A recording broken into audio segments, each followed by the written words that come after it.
Esta semana estamos estudando que a verdadeira educação em artes, em ciências, envolve também a educação nos princípios de Deus, envolve ter como pressuposto a existência de que por trás da arte, por trás da ciência, por trás do belo, por trás da ordem, existe um planejador inteligente.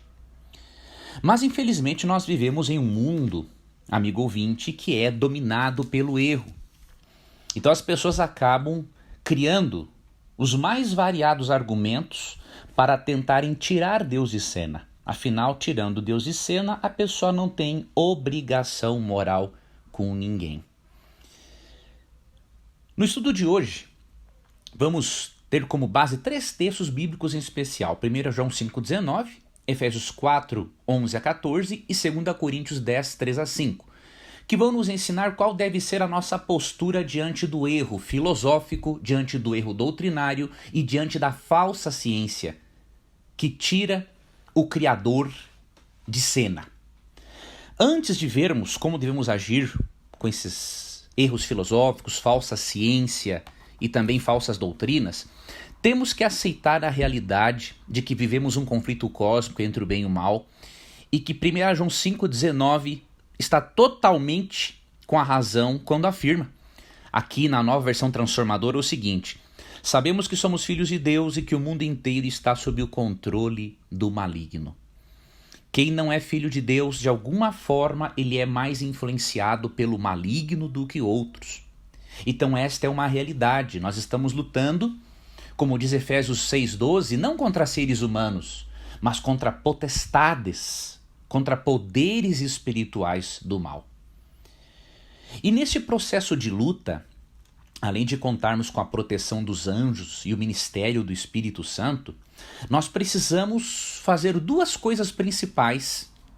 Precisamos nos prepararmos de 2 formas principais para podermos lidar com falsa ciência, com falsas filosofias e com erros doutrinários humanos. A primeira coisa que devemos fazer é desenvolvermos nossos dons espirituais na igreja. Veja o que diz Efésios 4, a partir do versículo 11 até o 14. Ele designou alguns para apóstolos, outros para profetas, outros para evangelistas, outros para pastores e mestres. Eles são responsáveis por preparar o povo santo para realizar sua obra e edificar o corpo de Cristo, até que todos alcancemos a unidade que a fé e o conhecimento do Filho de Deus produzem e amadureçamos, chegando à completa medida da estatura de Cristo. Então, não seremos mais imaturos como crianças, nem levados de um lado. Então não seremos mais imaturos como crianças, nem levados de um lado para outro, empurrados por qualquer vento de novos ensinamentos. E também não seremos influenciados quando nos tentarem enganar com mentiras astutas. Em vez disso, falaremos a verdade em amor, tornando-nos em todos os aspectos cada vez mais parecidos com Cristo, que é a cabeça, ou seja, a cabeça da igreja. Então, a primeira dica: você e eu devemos exercitar nossos dons espirituais, devemos permitir que outros irmãos que têm dons espirituais nos ensinem, fortaleçam a nossa fé, a fim de que através do exercício dos dons espirituais nos fortaleçamos e não sejamos mais imaturos como crianças, levados de um lado para outro. Tem muitos adultos que são levados de um lado para outro por qualquer vento de doutrina. Por quê? Porque são imaturos na fé. Não estudam as Escrituras e, obviamente, não exercitam devidamente seus dons espirituais.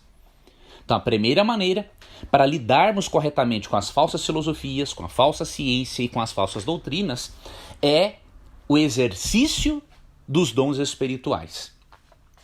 A segunda forma encontramos aqui em 2 Coríntios, capítulo 10, versos 3 a 5. Ou seja, devemos estar capacitados para prover respostas à falsa ciência, à falsa filosofia e às falsas doutrinas.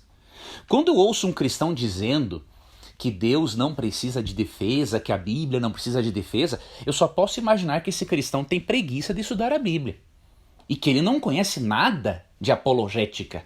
Apologética é a ciência responsável pela defesa racional da fé cristã. E o texto base para isso está em 1 Pedro 3,15, dizendo que devemos santificar a Cristo no coração e estarmos preparados para responder a cada um que pedir razão da esperança que há em nós. Se nós não estivermos preparados para dar boas respostas aos ataques feitos à Bíblia e à lógica divina, é óbvio que as pessoas vão se convencer de que as respostas erradas são certas. Então o cristão não pode ter esse tipo de pensamento. Tanto que Paulo diz em 2 Coríntios 10, 3-5 o seguinte: embora sejamos humanos, não lutamos conforme os padrões humanos. Usamos as armas poderosas de Deus e não as armas do mundo, para derrubar as fortalezas do raciocínio humano. Ou seja, temos que derrubar raciocínios humanos falaciosos, não é? E acabar com os falsos argumentos. Destruímos todas as opiniões arrogantes que impedem as pessoas de conhecer a Deus. Levamos cativo todo o pensamento rebelde e o ensinamos a obedecer a Cristo. Então esta é a segunda maneira através da qual você e eu nos preparamos para responder às falsas filosofias, às falsas alegações da ciência e às falsas doutrinas. É desta forma que você e eu podemos nos tornarmos especialistas de Deus, conduzidos sempre pelo Espírito Santo e pela Palavra de Deus, especialistas em refutarem o erro. Refutando o erro com amor, com doutrina, com sabedoria, seremos instrumentos poderosos de evangelização deste mundo, especialmente desse mundo cético, secular, que pouco quer saber a respeito de Deus. Amanhã daremos sequência ao nosso estudo e eu vou finalizar com você o estudo de amanhã, englobando também o tema que deveríamos ter estudado na quarta-feira, tá ok? Então abordarei quarta e quinta e aí finalizaremos o estudo desta semana. Um forte abraço, que Deus te abençoe e até amanhã.